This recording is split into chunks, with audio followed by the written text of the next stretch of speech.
নমস্কাৰ আপোনালোক সকলোকে পুনৰবাৰ আপোন শৰ্টছৰ অন্য এটা ভিডিঅ'লৈ স্বাগতম জনাইছো। আমি নিতৌ ব্যৱহাৰ কৰি থকা এফএমজিচি প্ৰডাক্ট বিলাকৰ বাৰু দাম কেতিয়া কমিব।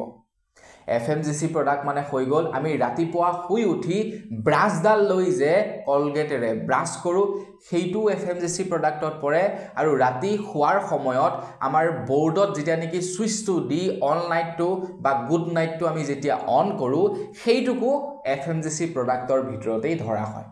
তো সেই এফএমজিচি প্ৰডাক্ট বিলাকৰ বাৰু দাম কেতিয়া কমিব। এফএমজিচি প্ৰডাক্টৰ দাম দিনক দিনে বাঢ়ি গৈ আছে। এফএমজিচি প্ৰডাক্ট আমি প্ৰত্যেকেই ব্যৱহাৰ কৰোঁ, প্ৰত্যেক দিনাই ব্যৱহাৰ কৰোঁ আৰু প্ৰত্যেকটো পলতে আমি এফএমজিচি প্ৰডাক্টৰ ব্যৱহাৰ কৰোঁ।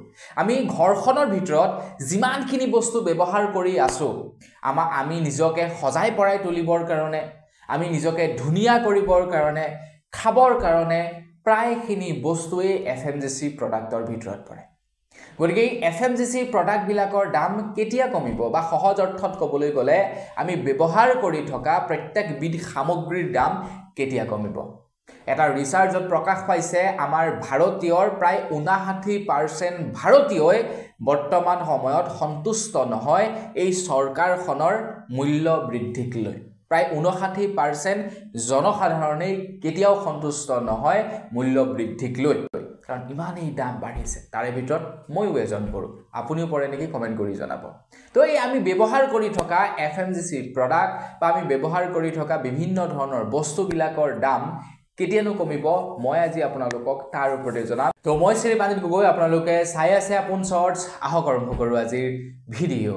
ভাৰতৰ বিত্তমন্ত্ৰী নিৰ্মলা সীতাৰামন ডাঙৰীয়ানীয়ে জনাইছে যে এই যি বৰ্ষত বাজেট আহিব, মানে এই 31 তাৰিখৰ পৰা, এই মাহৰ 31 তাৰিখৰ পৰা বাজেট অধিৱেশন হ'ব আৰু ফেব্ৰুৱাৰী মাহতে বাজেট ধাৰ্য কৰা হ'ব, মানে বাজেট ঘোষণা কৰা হ'ব কি কি কৰিব কি কি নকৰিব।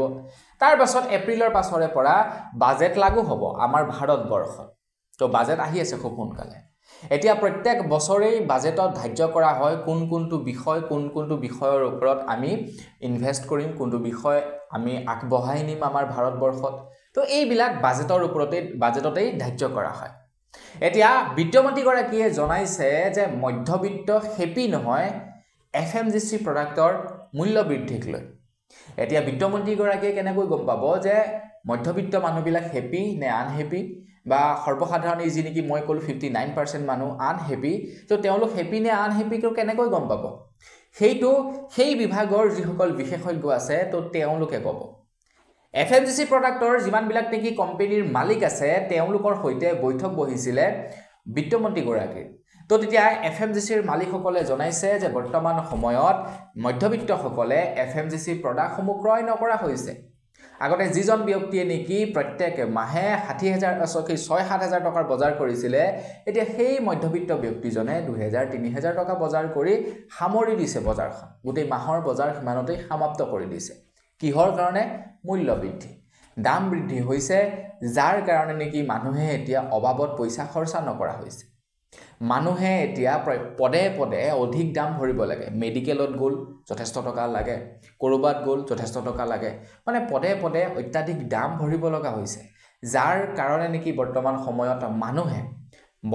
সময়ত মানুহে অলাগতিয়াল যিবিলাক খৰচা আছে সেইবিলাক কমাই দিছে, যাৰ ফলত এফএমজিচি কোম্পানীবিলাকৰ লোকচান হৈছে।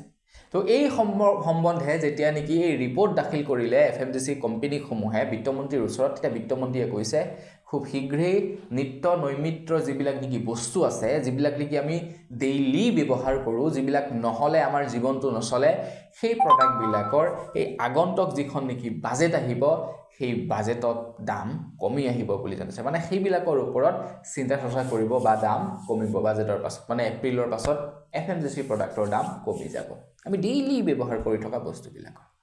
তো বন্ধু বান্ধৱীসকল, তো জানি কেনেকুৱা লাগিলে খবৰটো কমেণ্ট এটা কৰি জনাব। যদি ভাল লাগিলে লাইক এটা কৰিব, চেনেল যদি ছাবস্ক্ৰাইব কৰা নাই ছাবস্ক্ৰাইবটো কৰি ল'ব। পুনৰ এটা লগ পোৱাৰ সাজু বিদায় মাগিছোঁ। ধন্যবাদ। জয় অসম।